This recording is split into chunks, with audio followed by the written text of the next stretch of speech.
Hey everyone, welcome back to our Change Nerd episode number 7, where we're talking about living that remote life. As many of you all know, right now we are in the thick of COVID-19. We're on the shutdown. If you're living in Chicago, New York, any of those areas, obviously there's, restaurants, bars are closed, organizations are closed, and most of you are working remotely, whether or not we like it or not, right? So Yeah, today, what Brian and I thought we would do is share how we work the remote life, and how do you really make sure that you're effective, efficient, and that it's sustainable for you down the road. yeah, Brian, before we get in the episode, though, tell us a little bit about ChangeNerd in the community. absolutely. So everyone, as you probably know by now, ChangeNerd is an online learning community for enterprise change makers. We have two learning channels, the future of work and global work and culture. We also have weekly and monthly events. So if you're not a member, jump into the community. We would love to see you there. All right. So the title of the episode should be like living remote life Yep. because we've been working remote forever. Like, and even if you go into the job, right, go into the building and you're there 90% of the time, there's been times where you were on vacation, right, and you had to sign in, to jump on a quick call or something, or maybe your kid was sick and you had to jump on a computer. Like, you've worked remotely before. This is nothing new.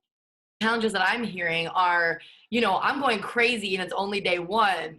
I've cleaned my closet out twice. I've done all the work that I need to do and I'm going crazy. Two, is, how do I actually do this? I've never had to work remote before or work remotely before.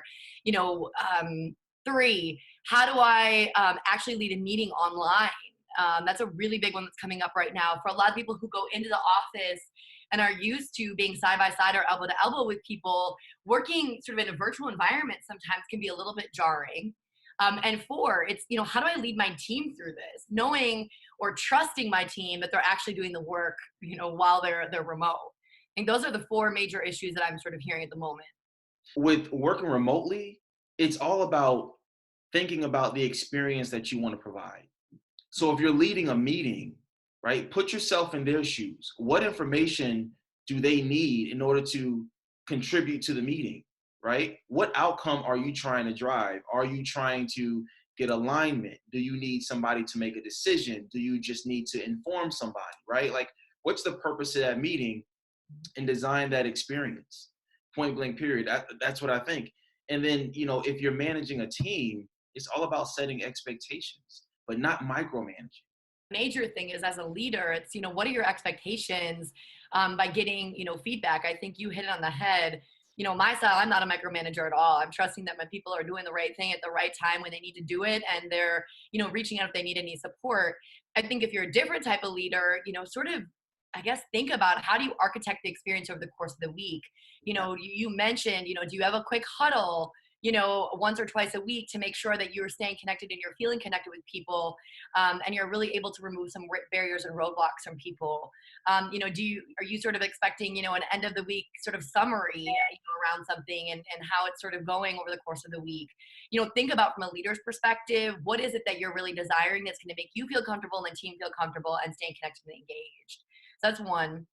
The second thing I would say too is you have an opportune time right now when you're working remotely to really sort of get yourself, organized, thoughtful around how you work.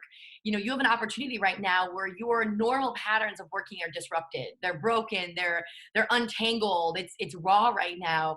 You have a way, if we're thinking about change management, right? We've just broken apart all of these things. You're losing and letting go and ending all of those old things. This is the neutral zone or the neutral phase. It's an exciting sort of breath of fresh air to rethink how you're leading meetings, to rethink how your day works, to rethink how you're engaging and working with others, so that when you go back into the office, some of us hopefully soon, some of us this might be, a permanent situation where we finally figure out we can all work remotely. Why not continue that? So now is the time to trial and error, different types of skills, knowledge, and techniques to see if you can get an even more effective and more efficient workday out of yourself, to really guide whatever organization you're working for, or yourself, and or your team. Absolutely. And Stephanie, as you were talking, I was thinking about the importance of inclusion and balance, right? Like, a lot of times when you're having these meetings online, it's hard to ensure that everyone is contributing.